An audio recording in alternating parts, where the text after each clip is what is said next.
নমস্কার বন্ধুরা, বাংলার গল্পঘরে আপনাদের স্বাগত জানাই। আজকের গল্প শাস্তি, লিখেছেন রবীন্দ্রনাথ ঠাকুর। দুঃখীরাম রুই এবং ছিদাম রুই দুই ভাই সকালে যখন দা হাতে লইয়া জন খাটিতে বাহির হইল, তখন তাহাদের দুই স্ত্রীর মধ্যে বকাবকি চেঁচামেচি চলিতেছে। কিন্তু প্রকৃতির অন্যান্য নানাবিধ নিত্য কলরবের ন্যায় এই কলহ কোলাহল পাড়াশুদ্ধ লোকের অভ্যাস হইয়া গেছে। তীব্র কণ্ঠস্বর শুনিবা মাত্র লোকে পরস্পরকে বলে, ওই রে বাঁধিয়া গিয়াছে। অর্থাৎ যেমনটি আশা করা যায় ঠিক তেমনিটি ঘটিয়াছে। আজও স্বভাবের নিয়মের কোনরূপ ব্যত্যয় হয় নাই। প্রভাতে সূর্যদিকে সূর্য উঠিলে যেমন কেহ তাহার কারণ জিজ্ঞাসা করে না, তেমনি এই কুড়িদের বাড়িতে দুই জায়ের মধ্যে যখন একটা হৈ হৈ পড়িয়া যায়, তখন তাহার কারণ নির্ণয়ের জন্য কাহারও কোনরূপ কৌতূহলের উদ্রেক হয় না। অবশ্যই কোন্দল আন্দোলন প্রতিবেশীদের অপেক্ষা দুই স্বামীকে বেশি স্পর্শ করিত, সন্দেহ নাই। কিন্তু সেটা তাহারা কোনরূপ অসুবিধার মধ্যে গণ্য করিত না। তাহারা দুই ভাই যেন দীর্ঘ সংসার পথ একটা এক্কা গাড়িতে করিয়া চলিয়াছে। দুই দিকে দুই স্প্রিংবিহীন চাকার অবিশ্রাম ছড়ছড় খড়খড় শব্দটাকে জীবন রথযাত্রার একটা বিধিবিহিত নিয়মের মধ্যেই ধরিয়া লইয়াছে। বরঞ্চ ঘরে যেদিন কোনো শব্দমাত্র নাই, সমস্ত থমথম ছমছম করিতেছে, সেদিন একটা আসন্ন নৈসর্গিক উপদ্রবের আশঙ্কা জন্মিত। সেদিন যে কখন কি হইবে তাহা কেহ হিসাব করিয়া বলিতে পারিত না। আমাদের গল্পের ঘটনা যেদিন আরম্ভ হইল, সেদিন সন্ধ্যার প্রাক্কালে দুই ভাই যখন জন খাটিয়া শ্রান্ত দেহে ঘরে ফিরিয়া আসিল, তখন দেখিল স্তব্ধ গৃহ গম গম করিতেছে। বাহিরেও অত্যন্ত গুমট। দুই প্রহরের সময় খুব এক পশলা বৃষ্টি হইয়া গিয়াছে।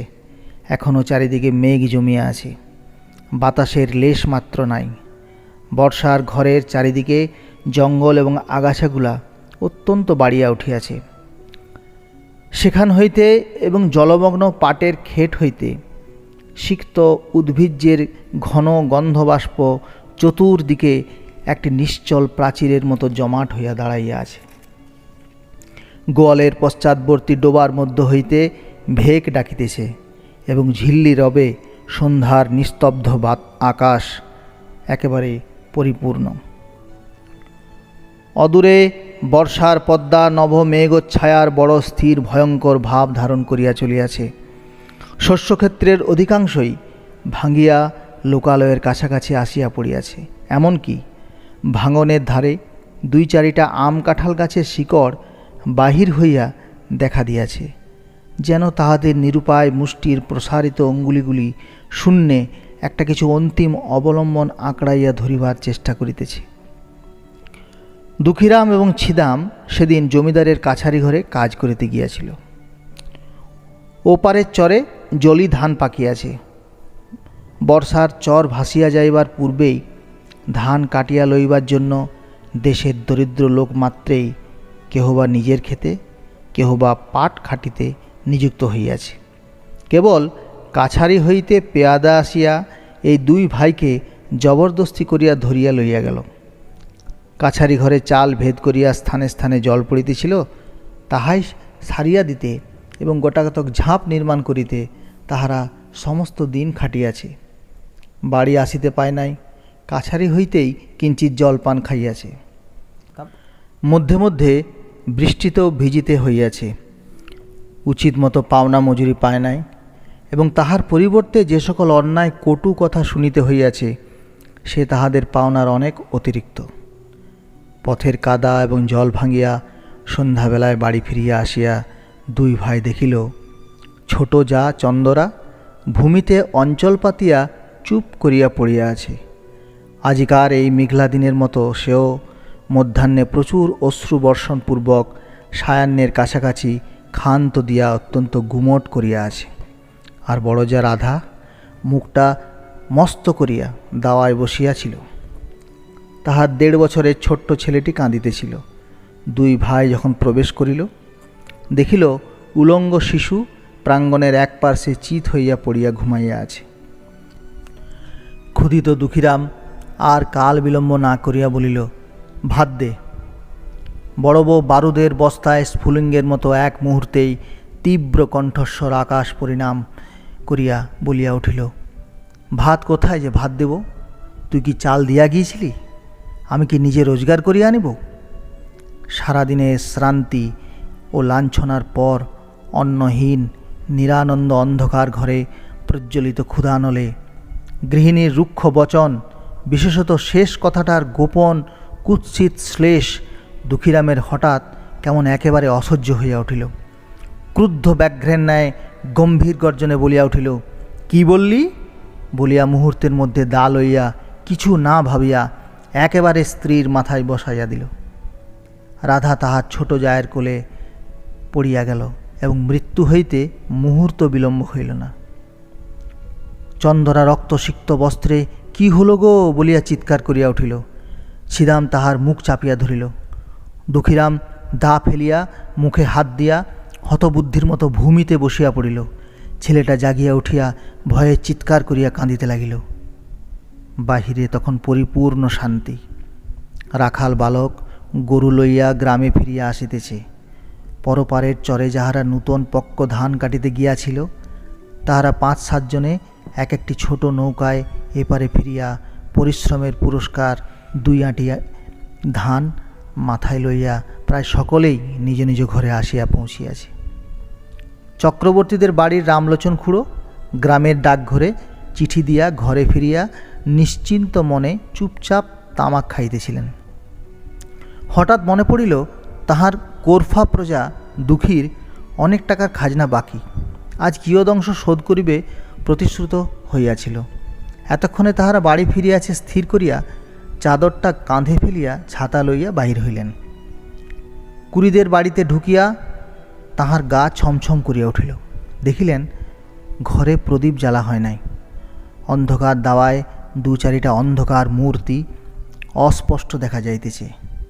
রহিয়া রহিয়া দাওয়ার এক কোণ হইতে একটা অস্পষ্ট রোদন উচ্ছ্বসিত হইয়া উঠিতেছে এবং ছেলেটা যতন মা মা বলিয়া কাঁদিয়া উঠিতে চেষ্টা করিতেছে, ছিদাম তাহার মুখ চাপিয়া ধরিতেছে। রামলোচন কিছু ভীতু হইয়া জিজ্ঞাসা করিলেন, দুঃখী আছিস নাকি? দুঃখী এতক্ষণ প্রস্তর মূর্তির মতো নিশ্চল হইয়া বসিয়াছিল। তাহার নাম ধরিয়া ডাকিবা মাত্র একেবারে অবোধ বালকের মতো উচ্ছ্বসিত হইয়া কাঁদিয়া উঠিল। ছিদাম তাড়াতাড়ি দাওয়া হইতে অঙ্গনে নামিয়া চক্রবর্তীর নিকটে আসিল। চক্রবর্তী জিজ্ঞাসা করিলেন, মাগিরা বুঝি ঝগড়া করিয়া বসিয়া আছে? আজ তো সমস্ত দিনই চিৎকার শুনিয়াছি। এতক্ষণ ছিদাম কিংকর্তব্য কিছুই ভাবিতে পারে নাই। নানা অসম্ভব গল্প তাহার মাথায় উঠিতেছিল। আপাতত স্থির করিয়াছিল রাত্রি কিঞ্চিত অধিক হইলে মৃতদেহ কোথাও সরাইয়া ফেলিবে। ইতিমধ্যে যে চক্রবর্তী আসিয়া উপস্থিত হইবে এ সে মনেও করে নাই। ফস করিয়া কোনো উত্তর যোগাইল না। বলিয়া ফেলিল, হাঁ, আজ খুব ঝগড়া হইয়া গিয়াছে। চক্রবর্তী দাওয়ার দিকে অগ্রসর হইবার উপক্রম করিয়া বলিল, কিন্তু সেজন্য দুঃখী কাঁদ কেন রে? ছিদাম দেখিল আর রক্ষা হয় না। হঠাৎ বলিয়া ফেলিল, ঝগড়া করিয়া ছোট বউ বড় বউয়ের মাথায় এক দায়ের কোপ বসাইয়া দিয়াছি। উপস্থিত বিপদ ছাড়া যে আর অন্য কোনো বিপদ থাকিতে পারে এ কথা সহজে মনে হয় না। ছিদাম যখন ভাবিতেছিল ভীষণ সত্যের হাত হইতে কি করিয়া রক্ষা পাইব, মিথ্যা যে তদপেক্ষা ভীষণ হইতে পারে তাহা তাহার জ্ঞান হইল না।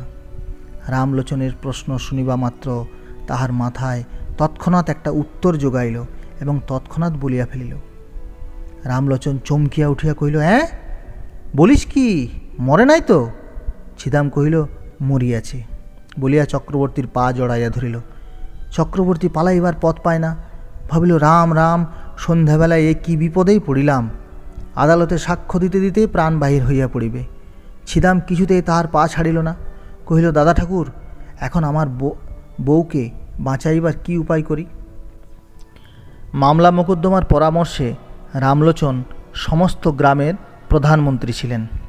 তিনি একটু ভাবিয়া বলিলেন, দেখ, ইহার এক উপায় আছে। তুই এখনই থানায় ছুটিয়া যা, বলগে তোর বড় ভাই দুঃখী সন্ধ্যাবেলায় ঘরে আসিয়া ভাত চাইয়াছিল, ভাত প্রস্তুত ছিল না বলিয়া স্ত্রীর মাথায় দা বসাইয়া দিয়াছে। আমি নিশ্চয় বলিতেছি, এ কথা বলিলে ছুরিটা বাঁচিয়া যাইবে। ছিদামের কণ্ঠ শুষ্ক হইয়া আসিল।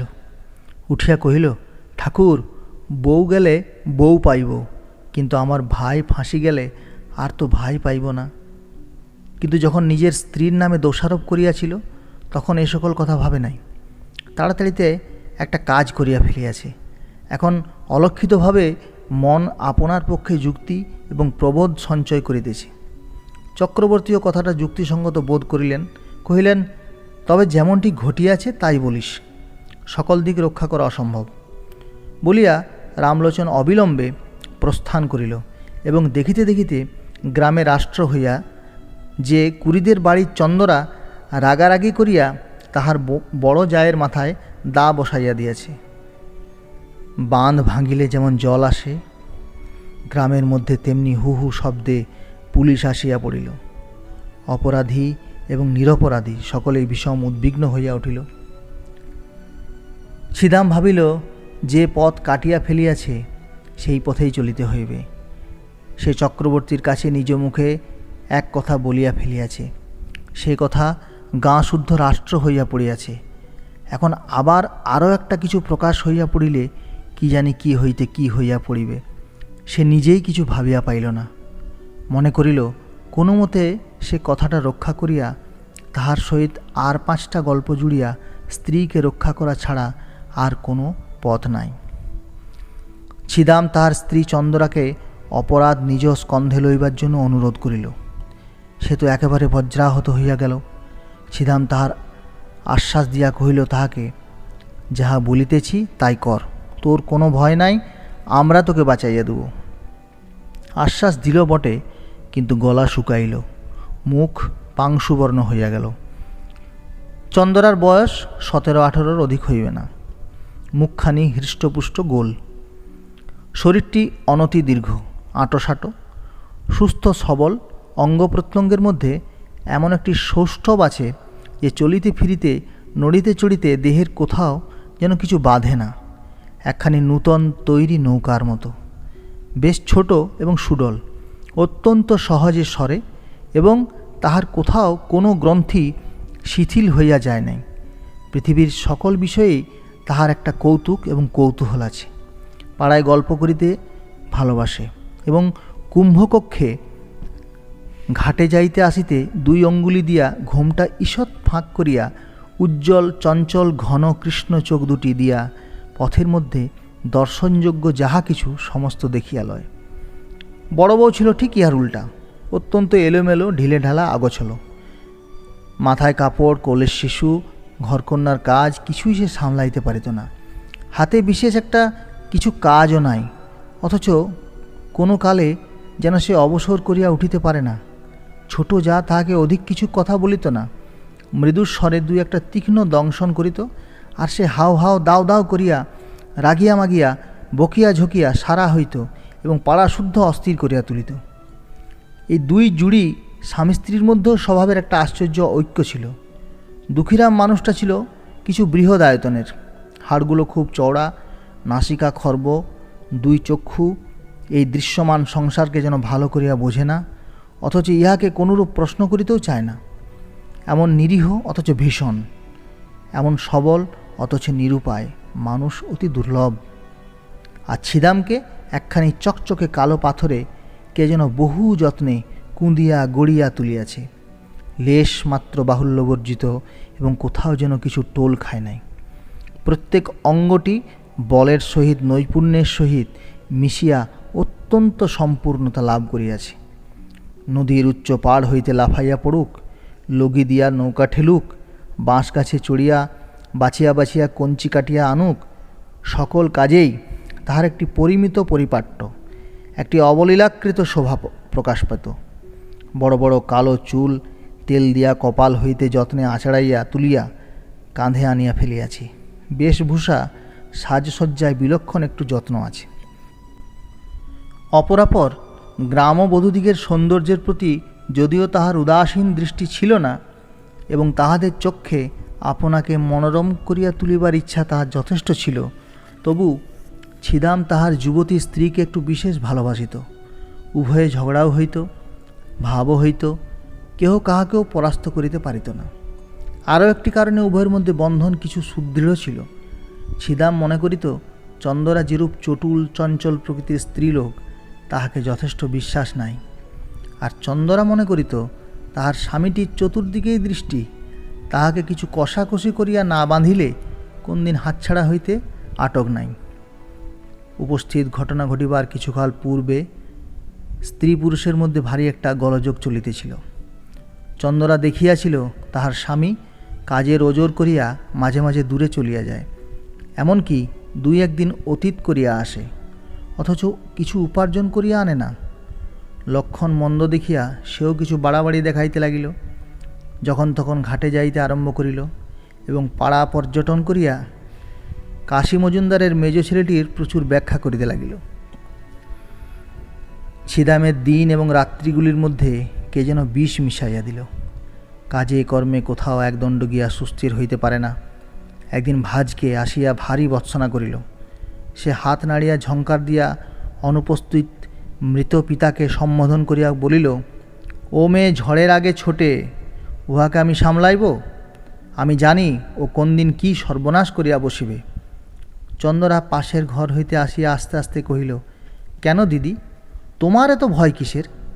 এই দুই জায়ে ভীষণ দ্বন্দ্ব বাঁধিয়া গেল। ছিদাম চোখ পাকাইয়া বলিল, এবার যদি কখনো শুনি তুই একলা ঘাটে গিয়াছিস, তোর হাড় গুড়াইয়া দেব। চন্দরা বলিল, তাহা হইলে তো হাড় জুড়ায়, বলিয়া তৎক্ষণাৎ বাহিরে যাইবার উপক্রম করিল। ছিদাম এক লম্ফে তাহার চুল ধরিয়া টানিয়া ঘরে পুরিয়া বাহির হইতে দ্বার রুদ্ধ করিয়া দিল। কর্মস্থান হইতে সন্ধ্যাবেলায় ফিরিয়া আসিয়া দেখে ঘর খোলা, ঘরে কেহ নাই। চন্দরা 3টে গ্রাম ছাড়াইয়া একেবারে তাহার মামার বাড়ি গিয়া উপস্থিত হইয়াছে। ছিদাম সেখান হইতে বহু কষ্টে অনেক সাধ্য সাধনায় তাহাকে ঘরে ফিরাইয়া আনিল, কিন্তু এবার পরাস্ত মানিল। দেখিল এক অঞ্জলি পারদকে মুষ্টির মধ্যে শক্ত করিয়া ধরা যেমন দুঃসাধ্য, এই মুষ্টিমেয় স্ত্রীটুকুটাকেও কঠিন করিয়া ধরিয়া রাখা তেমনি অসম্ভব। ও যেন 10 আঙুলের ফাঁক দিয়া বাহির হইয়া পড়ে। আর কোনো জবরদস্তি করিল না, কিন্তু বড় অশান্তিতে বাস করিতে লাগিল। তাহার এই চঞ্চলা যুবতী স্ত্রীর প্রতি সদা শঙ্কিত ভালোবাসা উগ্র একটা বেদনার মতো ভীষণ টনটনে হইয়া উঠিল।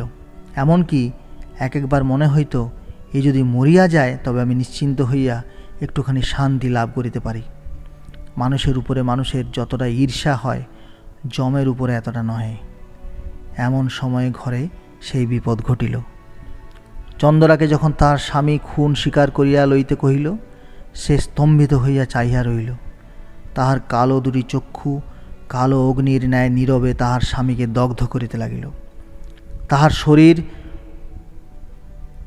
মন যেন ক্রমেই সংকুচিত হইয়া স্বামী রাক্ষসের হাত হইতে বাহির হইয়া আসিবার চেষ্টা করিতে লাগিল। তাহার সমস্ত অন্তরাত্মা একান্ত বিমুখ হইয়া দাঁড়াইল। ছিদাম আশ্বাস দিল, তোমার কিছু ভয় নাই বলিয়া পুলিশের কাছে ম্যাজিস্ট্রেটের কাছে কি বলিতে হইবে বারবার শিখাইয়া দিল। চন্দরা সে সমস্ত দীর্ঘ কাহিনী কিছুই শুনিল না। কাঠের মূর্তি হইয়া বসিয়া রইল। সমস্ত কাজেই ছিদামের উপর দুঃখীরামের একমাত্র নির্ভর। ছিদাম যখন চন্দরার উপর দোষারোপ করিতে বলিল, দুঃখী বলিল, তাহা হইলে বৌমার কি হইবে? ছিদাম কহিল, উহাকে আমি বাঁচাইয়া দেব। বৃহৎ কায় দুঃখীরাম নিশ্চিন্ত হইল। ছিদাম তাহার স্ত্রীকে শিখাইয়া দিয়েছিল যে, তুই বলিস বড় যা আমাকে বঁটি লইয়া মারিতে আসিয়াছিল, আমি তাহাকে দা লইয়া ঠেকাইতে গিয়া হঠাৎ কেমন করিয়া লাগিয়া গিয়াছি। এ সমস্তই রামলোচনের রচিত। ইহার অনুকূলে যে যে অলঙ্কার এবং প্রমাণ প্রয়োগের আবশ্যক, তাহাও সে বিস্তারিতভাবে ছিদামকে শিখাইয়া দিয়েছিল। পুলিশ আসিয়া তদন্ত করিতে লাগিল। চন্দরাই যে তাহার বড় যাকে খুন করিয়াছে, গ্রামের সকল লোকের মনে এই বিশ্বাস বদ্ধমূল হইয়া গিয়াছে। সকল সাক্ষীর দ্বারাই সেরূপ প্রমাণ হইল। পুলিশ যখন চন্দরাকে প্রশ্ন করিল, চন্দরা কহিল, হ্যাঁ আমি খুন করিয়াছি। কেন খুন করিয়াছ? আমি তাহাকে দেখিতে পারিতাম না। কোনো বচসা হইয়াছিল? না। সে তোমাকে প্রথমে মারিতে আসিয়াছিল? না। তোমার প্রতি কোনো অত্যাচার করিয়াছিল? না। এইরূপ উত্তর শুনিয়া সকলে অবাক হইয়া গেল। ছিদাম তো একেবারে অস্থির হইয়া উঠিল। হইল, উনি ঠিক কথা বলিতেছেন না। বড় বউ প্রথমে দারোগা খুব একটা তাড়া দিয়া তাহাকে থামাইয়া দিল। অবশেষে তাহাকে বিধিমতে জেরা করিয়া বারবার সেই একই উত্তর পাইল। বড় বউয়ের দিক হইতে কোনরূপ আক্রমণ চন্দরা কিছুতেই স্বীকার করিল না। এমন একগুঁয়ে মেয়েও তো দেখা যায় না। একেবারে প্রাণপণে ফাঁসি কাষ্ঠের দিকে ঝুঁকিয়াছে, কিছুতেই তাহাকে টানিয়া রাখা যায় না। এ কি নিদারুণ অভিমান! চন্দরা মনে মনে স্বামীকে বলিতেছে, আমি তোমাকে ছাড়িয়া আমার এই নবযৌবন লইয়া ফাঁসি কাঠকে বরণ করিলাম। আমার ইহজন্মের শেষ বন্ধন তাহার সহিত। বন্দিনী হইয়া চন্দরা একটি নিরীহ ক্ষুদ্র চঞ্চল কৌতুকপ্রিয় গ্রামবধূ চিরপরিচিত গ্রামের পথ দিয়া, রথতলা দিয়া, হাটের মধ্য দিয়া, ঘাটের প্রান্ত দিয়া, মজুমদারের বাড়ির সম্মুখ দিয়া, পোস্ট অফিস এবং স্কুল ঘরের পার্শ্ব দিয়া, সমস্ত পরিচিত লোকের চক্ষের উপর দিয়া কলঙ্কের ছাপ লইয়া চিরকালের মতো গৃহ ছাড়িয়া চলিয়া গেল।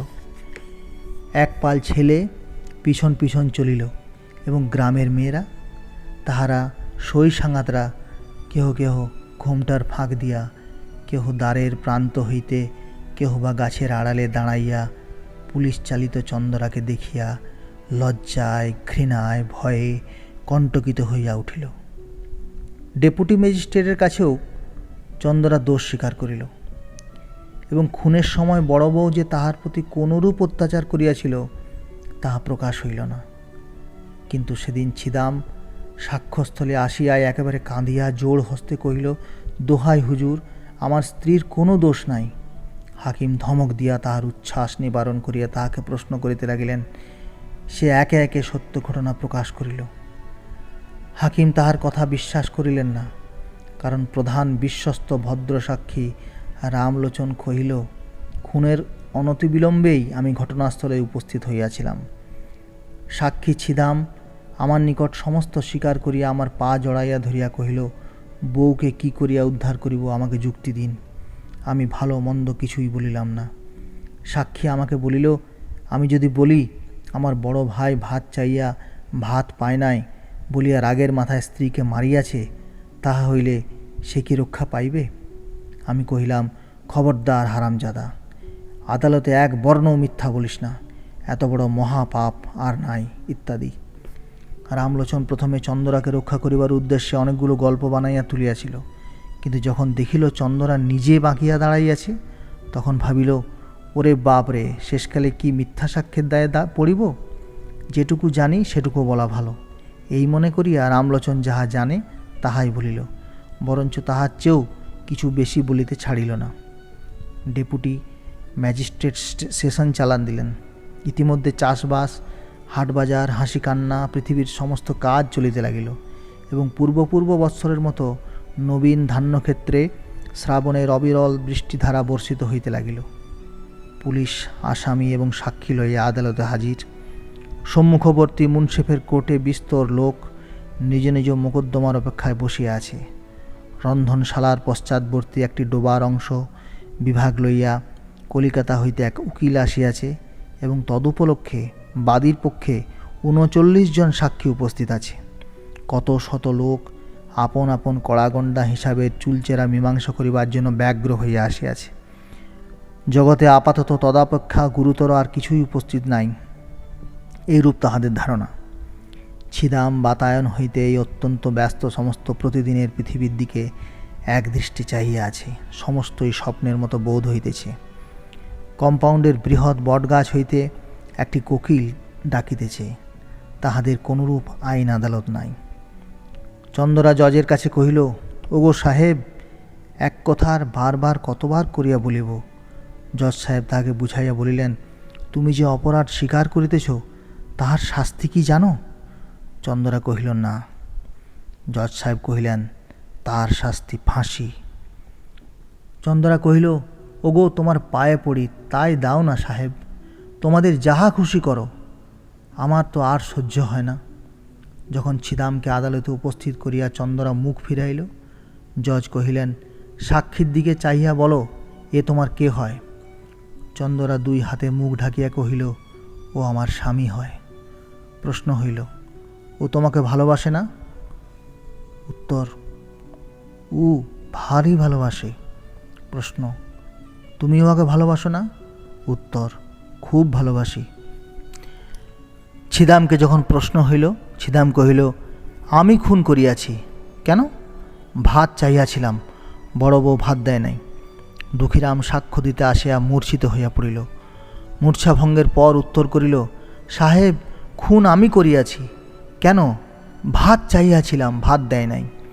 বিস্তর জেরা করিয়া এবং অন্যান্য সাক্ষ্য শুনিয়া জজ সাহেব স্পষ্ট বুঝিতে পারিলেন, ঘরের স্ত্রীলোককে ফাঁসির অপমান হইতে বাঁচাইবার জন্য ইহারা দুই ভাই অপরাধ স্বীকার করিতেছে।